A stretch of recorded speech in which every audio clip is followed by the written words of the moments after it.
Hey guys, welcome back to the channel. Today we're going to be talking about the standing stones in the hit video game Skyrim. Now, before we jump straight into this, I will mention to you guys that I actually already recorded this whole video and lost the audio for it, so I have to redo it. Hopefully I don't leave out any details that I put into the original one, but we'll see. Also of note, before we start off here, I have mostly played, previously, Morrowind rather than Skyrim when it comes to Elder Scrolls games. So if I refer to these as birth signs instead of, standing stones, that's why, and I apologize for that.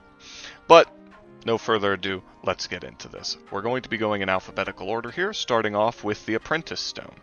Now I'm going to move this up into B tier just so we can talk about it, and then I will move it where it needs to go. The Apprentice Stone is pretty straightforward and is one of the only, in fact it might actually be the only standing stone in the game currently that still gives a deficit. Oh no, the Atronach does too, that's right. It's the only one that gives a weakness, right? Now the bonus you get is plus 100% magicka regen, and the downside is 100% weakness to magic. Now, the biggest thing we have to talk about here, right, is that the regenerate magicka effect only applies out of combat. It does not apply in combat at all. Which I think, personally, massively reduces the effectiveness of this standing stone, because it does give you a full 100% weakness to magic. Now, magic is defined by a lot of things in Skyrim, one of which is dragon shouts count as magic. Meaning that you are going to be taking a lot more damage from a lot of sources you may not otherwise expect to. This is not just, oh, beware of wizards. This is, oh, beware of one of the selling points of the entire video game. And for that reason, plus the fact that the regeneration only procs outside of combat in the first place, it really just drops it down into D tier. I legitimately think that the Apprentice Stone is probably the worst one in the game. I've run it many times in the past, and I do think an argument can be made for using it with Bretons specifically, but unless you're playing with some really high difficulty boosting mods that maybe affect, how fast magicka regenerates and stuff, there's really no reason to take this over actually our next pick here, which is the Atronach sign. Now the Atronach's weakness is that it reduces your magicka regen by 50%. But in exchange, it gives you 50 points of magicka, which is on par with what the High Elves get from their Highborn class or racial ability. And in addition to that, the Atronach Stone will give you 50% spell absorption, which not only negates 50% of spells shot at you, but also gives you magicka back for it. In the base game, I believe this has a chance of absorbing your own conjured spells, but I think that this was changed, or maybe it was the unofficial patch that removes that effect. I don't really think that's a bug, because the Atronach Stone has always done that. It's not great to use for conjurers, but for any other kind of magic user, it's consistently fantastic. I would argue it's probably one of the best options for a pure mage playthrough, and on that merit alone, I think it deserves to slide up into A tier. But it's also quite good when not doing a mage playthrough, because it just makes you more resilient to spells. You just get 50% spell absorption, and you don't have to worry about much of anything on that front. If you're a Breton and you take the Atronach Stone, you can functionally make yourself immune to magic throughout the day, which is pretty good, I'd say. The Fortify magicka effect is not terrible either. If you are playing as a mage, 50 extra... if you're playing as an Altmer specifically, you get fully 100 extra points of magic early on, which is pretty good. Now, of course, you have to get to the Atronach Stone, but it's not... none of them are in areas that are too particularly difficult, I don't think. But yeah, Atronach Stone, definitely A tier, not quite strong enough to be S tier. It does still give you a negative, even though the negative is not too potent, but it doesn't actively make your character weaker like the Apprentice Stone does. Next up is the Lady Stone. The Lady Stone gives you a regenerate health and stamina effect of 25%. This, I would say, I don't think we're going to move this out of B tier. I think we leave it here. The Lady Stone is pretty solid. The Lady has been a pretty consistently good birth sign, I think, in almost every single Elder Scrolls game. Could be wrong, but there is no difference here. The Lady remains quite good.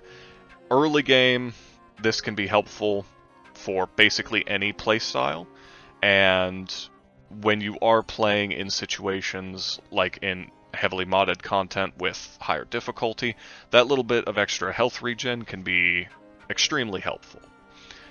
Even for a mage who doesn't necessarily care about the stamina as much, it does mean that you can sprint more often, which is just a tiny force multiplier overall, and the health regen is good for every playstyle. So, no real complaints. It's not incredible. It's not the best option for anybody or any playstyle, but it is nice to have. I guess if you were going for a full health regen playstyle, maybe it would be good for that.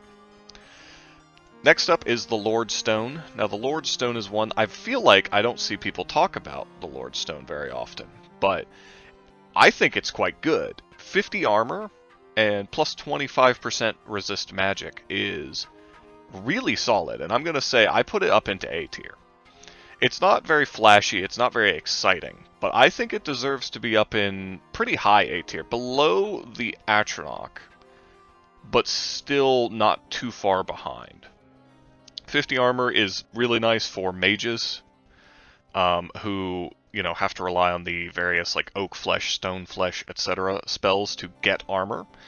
But even for like a light armor user or even a heavy armor in the very early game, 50 armor is not anything to scoff at. And of course, the resist magic effect is quite good because, again, many things count as magic in Skyrim, and being able to resist 25% of it, pretty handy. Again, mentioning Bretons here, their innate magic resistance stacks with this to make you extremely resilient, let's say. Oh, and actually, before we go any further, I will note here that using, what is it, the Ethereal Crown, you can get two,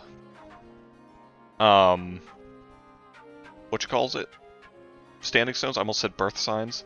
You can get two standing stone effects active at one time, right? Which means you could have both of these and be largely immune to magic. Just, I mean, pretty much outright, you know?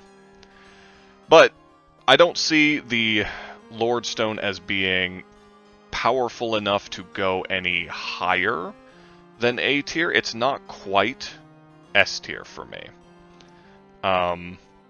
Because it's just kind of, not boring, I don't want to say boring, but it's kind of generic, right? It's just tougher, and that's cool, but it's nothing too crazy. Now, the next up is the Lover Stone, and I'm just going to put this one into S tier outright. This is our first S tier, and it might be controversial, but I think that the Lover Stone is extremely good. Now, while we're talking about the Lover Stone, I'm going to pull up a couple other guys here, because these four are the XP boosting standing stones. So we're going to talk about them one after each other, kind of go out of order here for a minute. The Lover Stone gives 15% XP gain, essentially, to all skills, all of them, in the entire game. These three give 20%, but only to a handful of skills. Now, are these bad? Well, some of them are. We'll get to that in a second. But the Lover just kind of outshines all of them, because 15% is just good. Like, it can really speed up your playstyle as you go through the early game. If you're hyper fixated on a single playstyle, say Warrior, it might be better for you to switch out to the other one. But in most instances, if we're talking, you know, the majority of playthroughs through Skyrim, there's almost always one or two cross-class skills. As an example, if you're going for a mage playthrough, you're going to want alchemy, right? And you might want speech or stealth or something like that as well, but you're almost certainly going to want alchemy, and that is technically a stealth skill, right?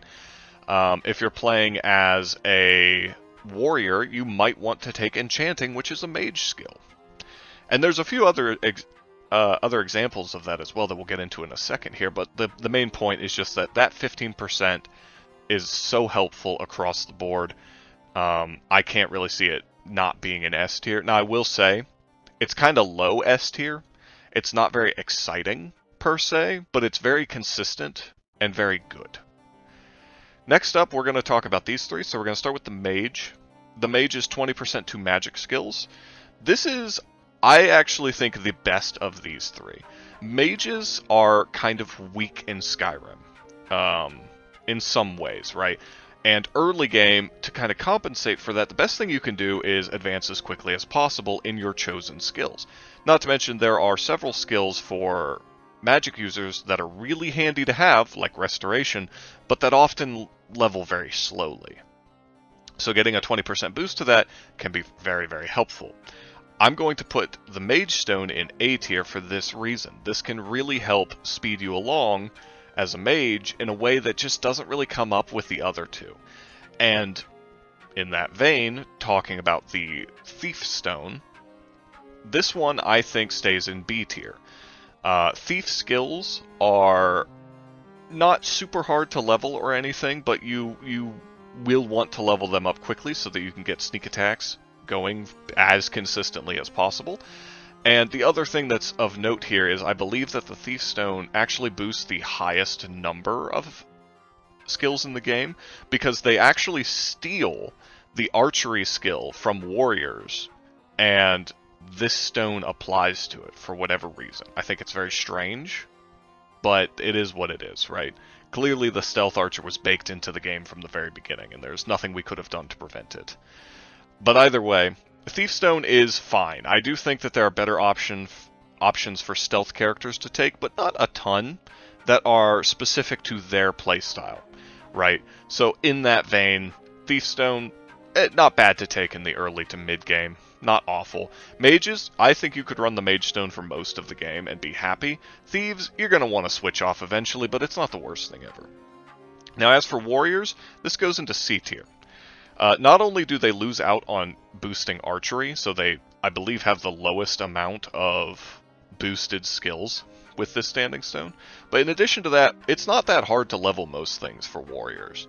And if you're playing, you know, pure melee, get up in their face, hit them with a stick kind of playstyle, it would be much better for you to get the Lord Stone or the Atronach Stone, even something like the Lady or the Lover. All of those would be so much better than taking the Warrior Stone. There's really just no reason for you to bother with it, because your skills will level up just fine through playing the game, and melee is a very consistent playstyle in Skyrim. You don't have to worry about very much, you tend to be pretty tanky, you're generally fine. So you don't have to speed through the early levels the way that a mage kind of wants to. So overall, I just don't see it coming up very often. I've tried it on a few playthroughs, but it felt kind of mid, so it goes into C, kind of average or slightly below average. Now let's get back to doing this in alphabetical order now that we've covered all of the XP boosting Standing Stones. The next up is an interesting one, and that is the Ritual Stone. This one, I know many of you people out there already know where I'm going with this, and you're thinking to yourself exactly where you want it to go, but let's talk about it for a second. The special effect of this is essentially an AoE Dead Thrall, 75 points for 200 seconds within 75 feet, if you were curious about the exact math of this thing. But once a day you can basically raise all nearby bodies. When these bodies' time runs out on this mortal coil, they collapse back into corpse form, rather than, as with most reanimated bodies, turning into an ash pile. This means that, you know, with a little bit of patience, you know, waiting 24 hours after using it, you can have a massive army that builds up over time each time that you use this, because you can stack an infinite number of bodies into a limited space in this game, right? However, unsurprisingly here, there is a little bit of a bug. And that bug is with the Ethereal Crown, which allows you, through some shenanigans, to essentially just spam this effect all the time, just by taking the crown on and off. That means that you can have an infinite army of the dead that lasts for, you know, roughly 3 minutes, a little bit over, and then you go into your inventory, basically click twice, and raise them all again, right? Which, if you're using that exploit, I think the ritual is extremely high level. If you're not, if you're just playing it straight, doing it exactly the way that God Howard intended, I think the ritual's a C tier. Because while it can be helpful, being able to raise a handful of bodies from the dead once a day is pretty worthless, right? Again, talking about this without the ethereal crown shenanigans for a moment here. Being able to raise some bodies from the dead once a day is not great, because you have to think. You have to go to the cave, where like the bandits are, just as an example. You kill the bandits, and then you, what? Raise the bandits to kill the other bandits deeper in the cave? It's just not that great. However, with the ethereal crown, it's probably the strongest standing stone in the game. It's thematically, it's not easy to work into every build, but in terms of any build, really, there's no reason to not use it, right? Again, unless you're role-playing, if we're talking pure stats and stuff, nothing compares to the impact that an entire army of undead bandit chiefs can have on the game. To say nothing of some of the other weirder things you can get out there. So overall, it's S tier, but just keep in mind, if you're not going to use the ethereal crown cheese, it's C or D tier. It kind of hovers between these two. I would put it into C, but very low in C tier, personally. Next up, we got the Serpent Stone. Now, this stone is one that I do not see people talk about very often, but that I actually think, and this might shock some people, I think is a little bit better than people give it credit for. So, the part that people are unimpressed with is that once a day you can use the damage health effect, which is 5 points of health for 5 seconds. It's 25 damage, right? That's nothing. By the end of the game, that's trash garbage. And it does not scale with any kind of level. It doesn't scale with your destruction level. It doesn't scale with your restoration level. It doesn't scale with your character level. Nothing. That part of it is pretty bad. It's nice early game, but just doesn't come up in the mid to late game at all. The effect that actually is worth talking about is the once a day 5-second paralysis. 5 seconds is a pretty long time for a character to be paralyzed, and if you're playing as a warrior or as a thief that isn't using poisons, there's actually kind of a use case for this, right? This is actually not the worst thing ever. Now, I am going to say, it is only once a day, so it does unfortunately have to go into C tier. If this was something you could use, say, every 5 minutes, or something like that, I think this would be B or even A tier, or if the damage scaled, maybe, something like that, this could be more consistently useful. As is, if you're playing as a non-mage and you don't have access to paralysis, then this isn't the worst thing ever. But there are certainly always going to be better options for all playstyles, right? The next up is another kind of thief-oriented stone, which is the Shadow.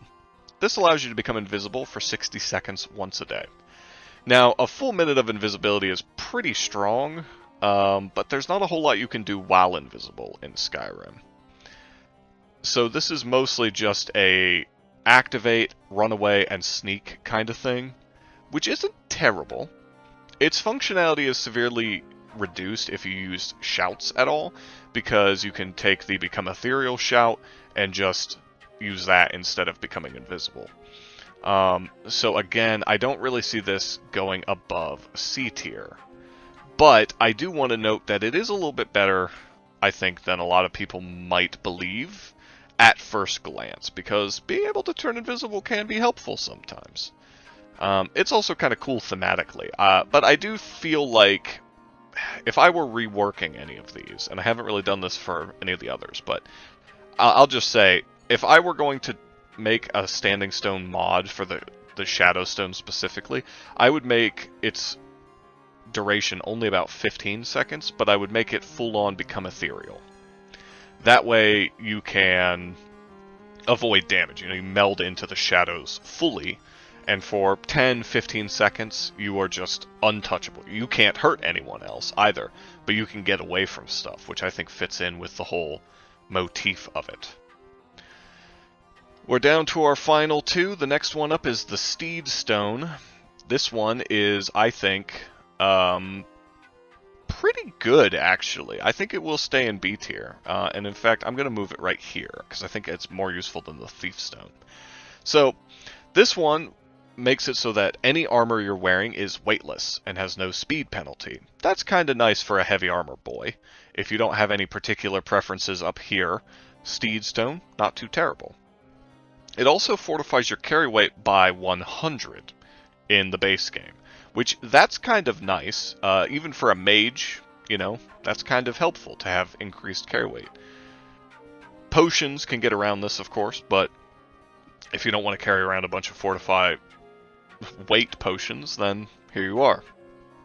I will, however, note that in survival mode, it only adds 50 points of extra carry weight.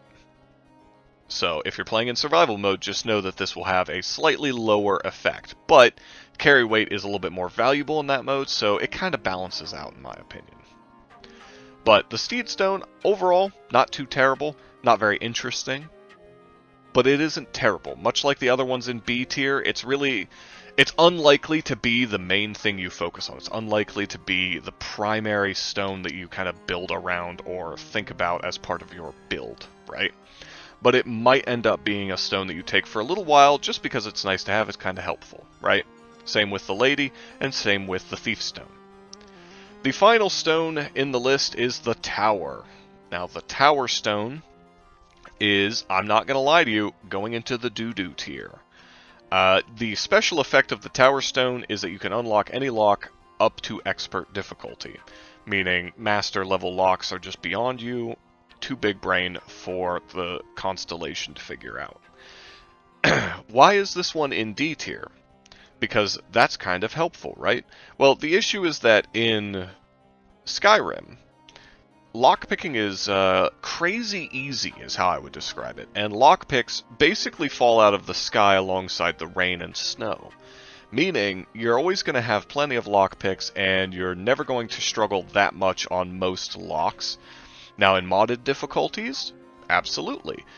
Starting with there are some alternate start mods out there that occasionally drop you in the middle of nowhere, and you don't have any lockpicks. And in that case, it might be useful to have the tower.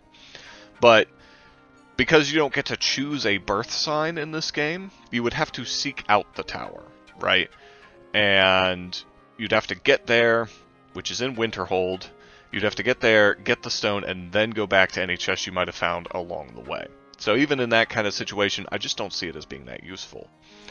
Overall, I think that the Tower Stone is probably more helpful than the Apprentice in most cases, because it doesn't affect your combat ability, right? You are still just as good in combat. It just means that occasionally you don't have to worry about using up lockpicks, which again, just I feel is kind of a weak effect by and large.